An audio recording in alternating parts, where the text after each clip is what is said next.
প্রিয় বন্ধুরা, সবাইকে অভিনন্দন, প্রীতি ও শুভেচ্ছা, ভালোবাসা। আশা করি সবাই ভালোই আছেন এবং আপনাদের ভালো থাকাটাই আমরা পরম ঈশ্বরের কাছে সবসময় প্রার্থনা করি। সবসময় ভালো থাকবেন, সুস্থ থাকবেন, হাসিখুশি থাকবেন। আজ আবারও একটি নতুন পর্ব নিয়ে আমি আপনাদের সামনে এসেছি। তবে আজকে একটি নতুন আ সুসমাচার আমরা পড়ব বাইবেল থেকে। আজকের সুসমাচারটা হলো লুক লিখিত সুসমাচার। এর মধ্যে যে চ্যাপ্টার রয়েছে সেটা হচ্ছে গিয়ে চ্যাপ্টার 11, 11 নম্বর চ্যাপ্টার, এবং যে পদ রয়েছে সেটা ভার্স রয়েছে সেটা হচ্ছে 14 থেকে 23, 14 to 23। তাহলে প্রিয় বন্ধুরা, আজকের এই সুসমাচার আমরা চলুন শুরু করি। আ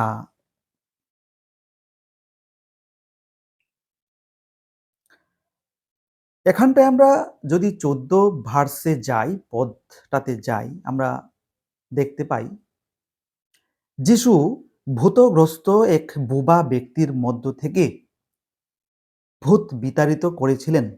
ভূতটি চলে গেলে বোবা মানুষটি কথা বলতে লাগলো। এ দেখে লোকেরা ভীষণ চমৎকৃত হয়ে গেল। কিন্তু তাদের মধ্যে কয়েকজন বলল, তিনি ভূতদের অধিপতি বেলজবুলের সহায়তায় ভূতদের দূর করেন, মানে ভূতদের ভাগান। অন্যেরা তাকে পরীক্ষা করার জন্য কোনো স্বর্গীয় চিহ্ন দেখতে চাইল। যিশু তাদের মনের কথা জানতে পেরে তাদের বললেন, কোনো রাজ্য যদি নিজেরই বিরুদ্ধে বিভাজিত হয় তাহলে তার পতন হবে। কোনো পরিবার যদি নিজের বিরুদ্ধে বিভাজিত হয় তাহলে তার পতন হবে। শয়তান যদি নিজের বিরুদ্ধে বিভাজিত হয়ে পড়ে এমনভাবে তার সাম্রাজ্য টিকে থাকতে পারে? আমার এ কথা বলার কারণ, তোমরা বলে থাকো যে আমি বেলজবুলের সহায়তায় ভূতদের তাড়িয়ে থাকি। আমি যদি বেলজবুলের সাহায্যে ভূতদের ছড়াই,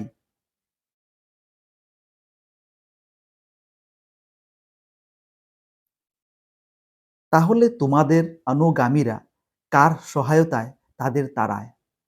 সেই কারণে তারাই তোমাদের বিচারক হবে। কিন্তু আমি যদি ঈশ্বরের শক্তির দ্বারা ভূতদের বিতাড়িত করি, তাহলে তোমাদের মধ্যে ঈশ্বরের রাজ্য এসে পড়েছে। কোনো শক্তিধর মানুষ যখন পূর্ণ অস্ত্র শস্ত্রে সজ্জিত হয়ে তার প্রাসাদ পাহারা দেয়, তখন তার সম্পত্তি সুরক্ষিত থাকে। কিন্তু তার চেয়েও বলিষ্ঠ কেউ যখন আক্রমণ করে তাকে পরাস্ত করে, পরাজিত লোকটি যে অস্ত্র শস্ত্রের উপর নির্ভর করত সেগুলি কেড়ে নিয়ে সে তার সমস্ত লুণ্ঠিত দ্রব্য ভাগ করে নেয়। যে আমার পক্ষে নয় সে আমার বিপক্ষে, যে আমার সঙ্গে সংগ্রহ করে না সে ছড়িয়ে ফেলে। আমিন। হেলেলুয়া। প্রিয় বন্ধুরা, আমরা আজকের এই লুক লিখিত সুসমাচার পড়লাম এবং আশা করছি আপনারাও আমার এই আজকের যে সুসমাচার সেটা ভালো করে শুনতে পেরেছেন।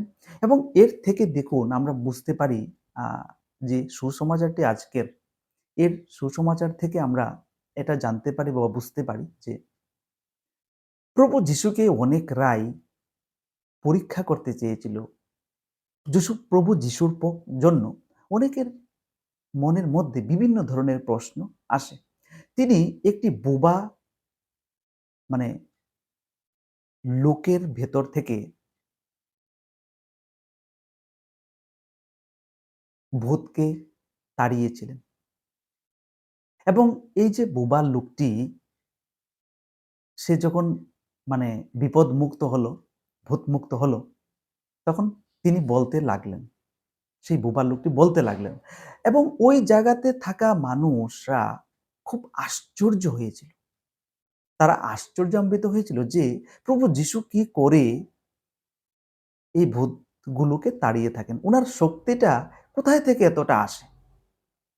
এরই মধ্যে যারা শুনছিলেন কেউ বললেন যে, "আরে তিনি তো ভূতদের যে মেইন আছে, ওই বেলজেবুলের সহায়তায় তিনি শয়তানদের তাড়িয়ে থাকেন, ভূতদের তাড়িয়ে থাকেন।"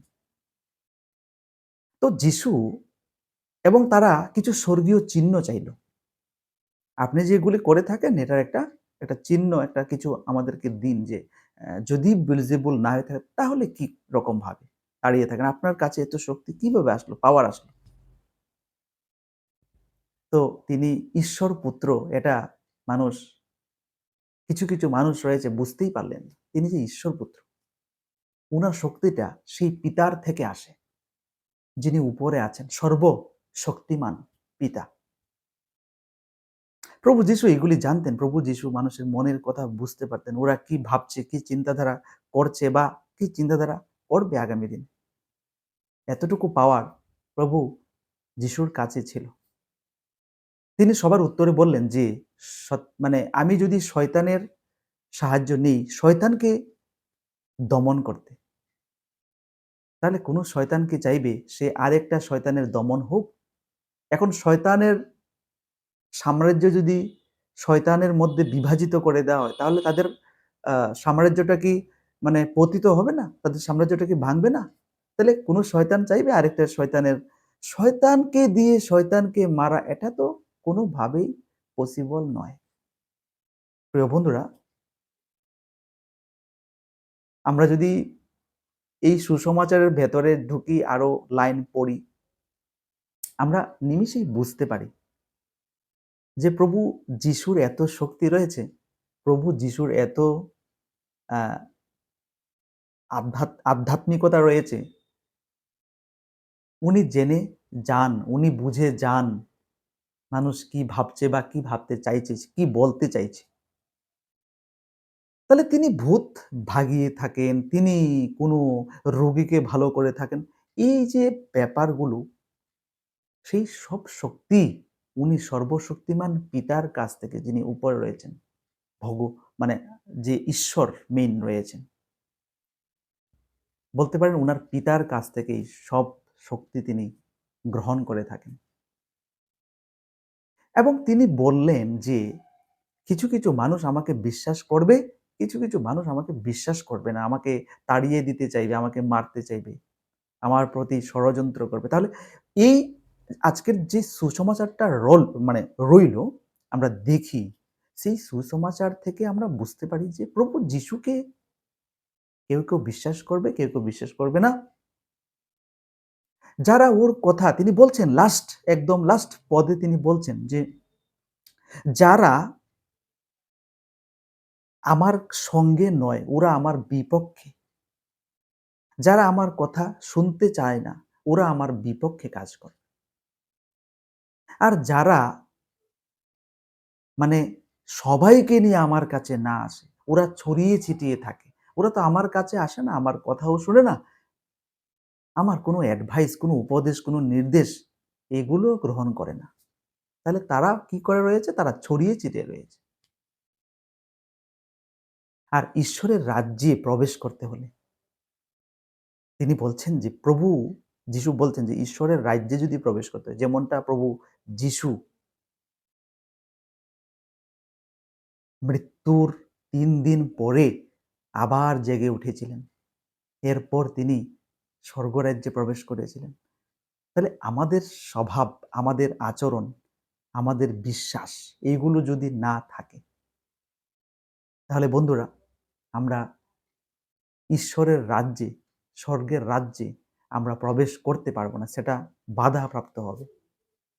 আমাদের ভালোবাসাটা যদি না থাকে ঈশ্বরের প্রতি, আমাদের করুণা, দয়া, মানুষদের প্রতি, মানুষকে ভালোবাসা, প্রভু ঈশ্বরের কথা শোনা, এগুলো যদি না থাকে, তবে আমাদের জীবনটা ধ্বংসে পরিণত হবে। আমরা একটা উজ্জ্বল জীবন, আমরা একটা আশীর্বাদপূর্ণ জীবন সেটা আমরা খুঁজে পাবো না, কখনো পাবো না।